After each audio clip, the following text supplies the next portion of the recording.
ತಾವು ನಮ್ಮ ರೈತ ಬಾಂಧವರಿಗೆ ಯಾವ ಸಲಹೆಯನ್ನ ಕೊಡ್ತೀರಾ? ಅರಿವೆ ಸೊಪ್ಪಿನ ಕೃಷಿಯಲ್ಲಿ ಲಾಭ ಇದೆಯೋ ಇಲ್ಲವೋ? ಅದರ ಮೇಲೆ ಶ್ರದ್ಧೆಯನ್ನು ಇಟ್ಟು ಮಾಡಿದರೆ ಲಾಭ, ಶ್ರದ್ಧೆ ಇಡದಿದ್ದರೆ ಲಾಭ ಇಲ್ಲ. ಹಾ, ಅಂದ್ರೆ ಶ್ರದ್ಧೆ ಇಟ್ಟು ತಾವು ಮನಸ್ಸು ಕೊಟ್ಟು ತಾವು ಕೃಷಿಯನ್ನ ಮಾಡಬೇಕು. ಮತ್ತೊಂದು ಇದು ಕಮರ್ಷಿಯಲ್ ಮಾಡಲಿಕ್ಕೆ ಹೋದರೆ ಇದು ಶ್ರದ್ಧೆಯಿಂದ ಮಾಡಬೇಕು. ಹಾ, ಅಂದ್ರೆ ತಾವು 7 ವರ್ಷ ಶ್ರದ್ಧೆಯಿಂದ ಮಾಡ್ತಾ ಇದ್ದೀರಾ. ಓಕೆ, ಈ ತರಹ ರೈತ ಬಾಂಧವರ ಅನಿಸಿಕೆ ಇದೆ. ಅವರು ಶ್ರದ್ಧೆಯಿಂದ ಈ ಹರಿವೆ ಸೊಪ್ಪಿನ ಕೃಷಿಯನ್ನ ಮಾಡ್ತಾರೆ.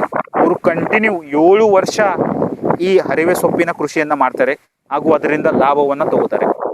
ಮಹಾಗಣಪತಿ ಕೃಷಿ ಕನ್ನಡ ಯೂಟ್ಯೂಬ್ ಚಾನಲ್ನಲ್ಲಿ ಎಲ್ಲ ರೈತ ಬಾಂಧವರಿಗೆ ಸ್ವಾಗತ, ಸುಸ್ವಾಗತ. ನಾವು ಇವತ್ತು ಹರಿವೆ ಸೊಪ್ಪು ಈ ಪ್ಲಾಟ್ನಲ್ಲಿ ಇದ್ದೀವಿ.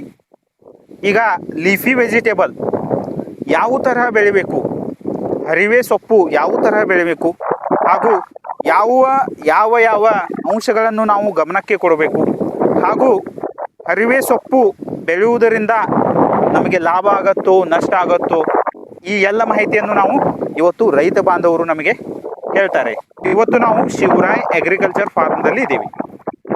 ರೈತ ಬಾಂಧವರೇ ನಮಸ್ಕಾರ. ತಮ್ಮ ಪರಿಚಯವನ್ನು ತಾವು ಕೊಡಿ. Gowda Patil, Shivaray agriculture farm. ಇವತ್ತು ನಾವು ಶಿವರಾಯ್ ಅಗ್ರಿಕಲ್ಚರ್ ಫಾರ್ಮ್ದಲ್ಲಿ ಇದ್ದೀವಿ. ಈ ಹರಿವೆ ಸೊಪ್ಪು ಈ ಕೃಷಿಯನ್ನ ತಾವು ಮಾಡುವ ಮುಂಚೆ ತಮ್ಮ ಪ್ಲಾಟನ್ನು ಯಾವ ತರಹ ತಾವು ತಯಾರು ಮಾಡ್ತೀರಾ? ನಾವು ಬೇಗಲು ಹೊಡೆದು ಅಡವಿ ತಯಾರು ಮಾಡಿದ ಬಳಿಕ ರೋಟರ್ ಹೊಡೆದು ಅಡವಿಯನ್ನು ಗಟ್ಟಿಯಾಗಿ ಮಾಡಿದ ಬಳಿಕ 4 ಫೂಟದ ಅಗಲು ಸಾಲುಗಳು ಬಿಟ್ಟು ಆಮೇಲೆ ಬೀಜವನ್ನು ಹಾಕಿ ಗೊಬ್ಬರವನ್ನು ಹಾಕಿ ಖಾಲಿ ರೆಂಟೆಯನ್ನು ತಿರ್ಸ್ತೇವೆ. ಅದರ ಮೇಲೆ ಖಾಲಿ ರೆಂಟೆಯನ್ನು ತಿರ್ಸ್ತೇವೆ. ಈ ತರಹ ಇವರು ಏನು ಮಾಡ್ತಾರೆ, ಮೊದಲು ಪ್ಲಾಟನ್ನು ತಯಾರು ಮಾಡ್ತಾರೆ, ರೆಡಿ ಮಾಡ್ತಾರೆ, ರೋಟೋವೇಟರ್ ಹೊಡೆದು ಪ್ಲಾಟನ್ನು ತಯಾರು ಮಾಡ್ತಾರೆ. ಆಮೇಲೆ 4 ಫೂಟಿನ ಅಗಲವಾದ ಸಾಲುಗಳನ್ನು ಇವರು ಬಿಡ್ತಾರೆ. ಅದಾದಮೇಲೆ ಇದಕ್ಕೆ ಬೀಜವನ್ನು ಹಾಕ್ತಾರೆ ಹಾಗೂ ಗೊಬ್ಬರವನ್ನು ಹಾಕ್ತಾರೆ. ಈ ಪ್ಲಾಟಿನ ಸೈಜ್ ಎಷ್ಟಿದೆ? 10 ಗುಂಟೆ. 10 ಗುಂಟೆ ಇದೆ. ಇದಕ್ಕೆ ಎಷ್ಟು ಕೆಜಿ ಬೀಜ? 2 ಕೆಜಿ ಬೀಜ. 2 ಕೆಜಿ ಬೀಜ ಬೇಕಾಗ್ತವೆ. ತಾವು ಬೀಜವನ್ನು ಹಾಕಿದ ಮೇಲೆ ತಾವು ನೀರಿನ ಮ್ಯಾನೇಜ್ಮೆಂಟ್ ಯಾವ ಥರ ಮಾಡ್ತೀರಾ? ಬೀಜವನ್ನು ಹಾಕಿದ ಕೂಡಲೇ ನೀರು ಉಣಿಸುತ್ತೇವೆ. ಆಮೇಲೆ 4 ದಿವಸಲ್ಲೇ, ಆಮೇಲೆ 8 ದಿವಸ. ಓಕೆ, ಈ ಥರ ಇವರು ಬೀಜ ಹಾಕಿದ ಮೇಲೆ ನೀರನ್ನು ಕೊಡ್ತಾರೆ. ಆಮೇಲೆ 4 ದಿವಸ ಆದಮೇಲೆ ಹಾಗೂ 8 ದಿವಸ ಆದಮೇಲೆ ಇವರು ನೀರನ್ನು ಕೊಡ್ತಾರೆ. ತಾವು ಬೀಜವನ್ನು ಹಾಕ್ತಿರಲ್ಲ ಅವಾಗ ಗೊಬ್ಬರವನ್ನು ಯೂಸ್ ಮಾಡ್ತೀರಾ ಅಂತ ಹೇಳಿದ್ರಿ. ತಾವು ಯಾವ ಗೊಬ್ಬರವನ್ನು ಯೂಸ್ ಮಾಡ್ತೀರಾ? 24-24-0. ಓಕೆ, ಇವರು ಏನು ಮಾಡ್ತಾರೆ, 4 ಫೂಟಿನ ಅಗಲವಾದ ಸಾಲು ಬಿಡ್ತಾರೆ. ಆಮೇಲೆ ಅದರಲ್ಲಿ 24-24-0 ಈ ರಸಗೊಬ್ಬರವನ್ನು ಹಾಕ್ತಾರೆ. ಆಮೇಲೆ ಬೀಜವನ್ನು ಹಾಕ್ತೀರಾ, ಆಮೇಲೆ ಅದಕ್ಕೆ ನೀರನ್ನು ಕೊಡ್ತೀರಾ. ಓಕೆ, ಈ ಥರ ಇವರು ಮ್ಯಾನೇಜ್ಮೆಂಟನ್ನು ಮಾಡ್ತಾರೆ. ಆಮೇಲೆ ಈ 10 ಗುಂಟೆ ನಿಮ್ಮ ಪ್ಲಾಟಲ್ಲಿ ಎಷ್ಟು ಉತ್ಪಾದನೆ ಬರುತ್ತೆ? 2,500 ಮಟ್ಟ ಪೆಂಡಿಗಳನ್ನು ಉತ್ಪನ್ನ ಆಗುತ್ತದೆ. 2,500 ಪೇಂಡಿಗಳ ಉತ್ಪಾದನೆಯನ್ನು ತಾವು ಮಾಡ್ತೀರಾ. ಒಂದು ಸುಂಡಿಗೆ 5 ರೂಪಾಯಿ ರೇಟ್ ಇರುತ್ತೆ, ಹೆಚ್ಚಿನ ಹೆಚ್ಚು 12 ರೂಪಾಯಿ ರೇಟ್ ಇರುತ್ತೆ. ಸುಮಾರು 8 ರೂಪಾಯಿ ರೇಟನ್ನು ನಾವು ಹಿಡಿದ್ರೆ 20,000 ರೂಪಾಯಿ ನಮಗೆ 10 ಗುಂಟೆಯಿಂದ ಸಿಗುತ್ತೆ. ಈಗ ನೀವು ರೋಟರ್ ಹೊಡಿತೀರಾ, ಆಮೇಲೆ ಸಾಲನ್ನು ಬಿಡ್ತೀರಾ, ಬೀಜವನ್ನು ಯೂಸ್ ಮಾಡ್ತೀರಾ, ರಸಗೊಬ್ಬರವನ್ನು ಯೂಸ್ ಮಾಡ್ತೀರಾ, ಆಮೇಲೆ ಅದಕ್ಕೆ ಟಾನಿಕ್ ಸ್ಪ್ರೇಯನ್ನು ಮಾಡ್ತೀರಾ, ಆಮೇಲೆ ಅದನ್ನು ತಾವು ಮಾರ್ಕೆಟಿಗೆ ಕಳಿಸ್ತೀರಾ, ಅಲ್ಲಿ ಟ್ರಾನ್ಸ್ಪೋರ್ಟೇಷನ್ ಕಾಸ್ಟ್ ಎಲ್ಲ ಬರುತ್ತೆ. ಇದು ಒಟ್ಟು ಖರ್ಚು ಎಷ್ಟಾಗುತ್ತೆ ನಿಮಗೆ? ಒಟ್ಟು ಖರ್ಚು 10,000 ಖರ್ಚು ಬರ್ತದೆ. ಟೋಟಲ್ ನಿಮಗೆ 10,000 ಖರ್ಚು ಬರ್ತದೆ. 10 ಗುಂಟೆಗೆ 10 ಗುಂಟೆಗೆ 10,000 ಖರ್ಚು ಬರುತ್ತೆ. ಇದು ಎಷ್ಟು ದಿನದ ಒಳಗೆ ನೀವು ಈ ಮಾರಾಟವನ್ನು ಮಾಡ್ತೀರಾ? 20ರಿಂದ 22 ದಿವಸ. 20ರಿಂದ 22 ದಿವಸದ ಒಳಗೆ ಪೂರ್ತಿ ಪ್ಲಾಟನ್ನು ಮಾರಾಟವನ್ನು ಮಾಡ್ತೀರಾ ನೀವು. 20ರಿಂದ 22 ದಿವಸದ ಒಳಗೆ ನಾವು 10,000 ಇನ್ವೆಸ್ಟ್ಮೆಂಟ್ ಮಾಡಿದರೆ ನಮಗೆ ದುಪ್ಪಟ್ಟು ಲಾಭ ಆಗತ್ತೆ. ತಾವು ಎಷ್ಟು ವರ್ಷ ಈ ಕೃಷಿಯನ್ನು ಮಾಡ್ತಾ ಇದ್ದೀರಾ? 7-8 ವರ್ಷದಿಂದ ಮಾಡುತ್ತೆ. 7-8 ವರ್ಷದಿಂದ ತಾವು ಮಾಡ್ತಾ ಇದ್ದೀರಾ. ಹರಿವೆ ಸೊಪ್ಪಿನ ಫಾರ್ಮ್ ಎಷ್ಟಿದೆ ಕ್ಷೇತ್ರ? 30 ಗುಂಟೆ. 30 ಗುಂಟೆ ಅಂದರೆ ಮೊದಲು 10 ಗುಂಟೆ ಮಾಡ್ತೀರಾ, ಆಮೇಲೆ 3 ಪಾರ್ಟ್, 3 ಪಾರ್ಟನ್ನು ಮಾಡ್ತೀರಾ. ಫಸ್ಟು 10 ಗುಂಟೆ, ಸೆಕೆಂಡ್ 10 ಗುಂಟೆ. ಅಂದರೆ ನೀವು ಸ್ಟೆಪ್ ಬೈ ಸ್ಟೆಪ್ 3 ಪ್ಲಾಟ್ ಮಾಡಿದ್ದೀರಾ. 30 ಗುಂಟೆಯಲ್ಲಿ 3 ಪ್ಲಾಟನ್ನು ಮಾಡಿದ್ದೀರಾ. ಅದರಲ್ಲಿ ಎಷ್ಟು ದಿನ ಗ್ಯಾಪ್ ಆದ್ಮೇಲೆ 2ನೇ ಪ್ಲಾಟಿಗೆ? 5ರಿಂದ 6 ದಿವಸ ಗ್ಯಾಪ್.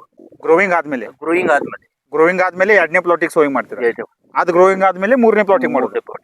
ಹಾ ಹಾ, ಈ ತರ ಅಂದ್ರೆ ನೀವು ಕಂಟಿನ್ಯೂ ಇನ್ಕಮ್ ಅನ್ನ ಇದರಿಂದ ತಗೋತೀರಾ. ಹೌದು.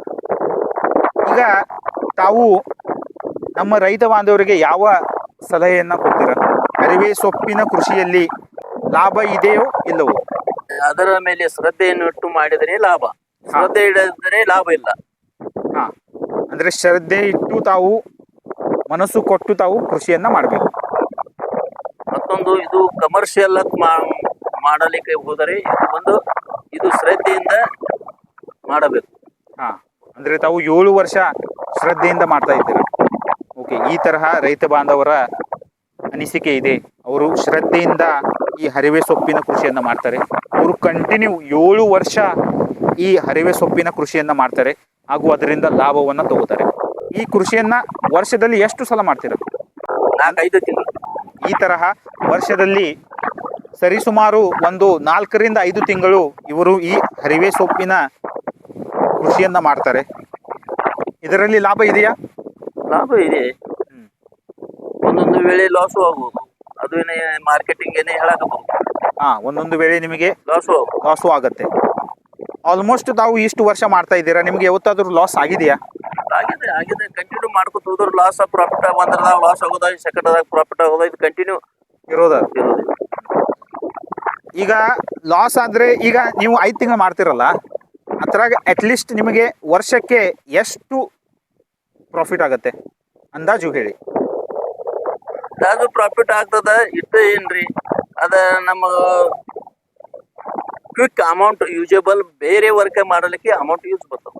ಹಾ, ಅಂದ್ರೆ ನೀವು ಹರಿವೆ ಸೊಪ್ಪು ಕೃಷಿ ಮಾಡೋದ್ರಿಂದ 20 ದಿನದೊಳಗೆ ತಮಗೆ ಪ್ರಾಫಿಟ್ ಬರುತ್ತೆ. ಪ್ರಾಫಿಟ್ ಬರ್ತದೆ ಮತ್ತು ಟರ್ನ್ ಓವರ್ ಆಗತ್ತೆ. ನಿಮ್ಮ ಈ ಶಿವರಾಯ್ ಅಗ್ರಿಕಲ್ಚರ್ ಫಾರ್ಮ್ ಎಷ್ಟು ಎಕರೆ ಇದೆ ಟೋಟಲ್? 10 ಎಕರೆ. ಇದು 10 ಗುಂಟೆಯ ಒಂದು ಪ್ಲಾಟ್ ಇದೆ. ಇದು 20 ದಿನ ಆಗಿದೆ. ಇದರ ಹಾರ್ವೆಸ್ಟಿಂಗ್ ಚಾಲೂ ಇದೆ. ಅದರ ಸೈಡಿಗೆ ಇದು 10 ಗುಂಟೆಯ ಪ್ಲಾಟು. ಇದು 5 ದಿನ ಕಂಪ್ಲೀಟ್ ಆಗಿದೆ. ಈ ತರಹ ಜರ್ಮಿನೇಷನ್ ಆಗಿದೆ. ತಾವು ನೋಡ್ಬೋದು, ತುಂಬಾ ಚೆನ್ನಾಗಿ ಪ್ಲಾಟಲ್ಲಿ ಜರ್ಮಿನೇಷನ್ ಆಗಿದೆ. ಇದಕ್ಕೆ 5 ದಿನ ಕಂಪ್ಲೀಟ್ ಆಗಿದ್ದಾವೆ. ಆಮೇಲೆ ತಾವು ಅಲ್ಲಿ ನೋಡ್ಬೋದು, ಅಲ್ಲಿ 10 ಗುಂಟೆ ಪ್ಲಾಟು ತಯಾರಿ ಆಗಿದೆ. ಅದನ್ನು 5 ದಿನ ಆದಮೇಲೆ ಅದನ್ನು ಸೋವಿಂಗ್ ಮಾಡ್ತಾರೆ. ಇದು ಪ್ಲಾಟು, ಇದು ಹಾರ್ವೆಸ್ಟಿಂಗ್ ಮಾಡುವ ಪ್ಲಾಟು. ತಾವು ನಮಗೆ ಅಮೂಲ್ಯವಾದ ಸಮಯ ಕೊಟ್ಟಿದ್ದಕ್ಕೆ ಧನ್ಯವಾದಗಳು ಹಾಗೂ ತಮ್ಮ ಅನುಭವವನ್ನು ನಮ್ಮ ರೈತ ಬಾಂಧವರಿಗೆ ಹೇಳಿದ್ದಕ್ಕೆ ತಮಗೆ ಧನ್ಯವಾದಗಳು. ತಮಗೂ ಸಹ ಧನ್ಯವಾದಗಳು.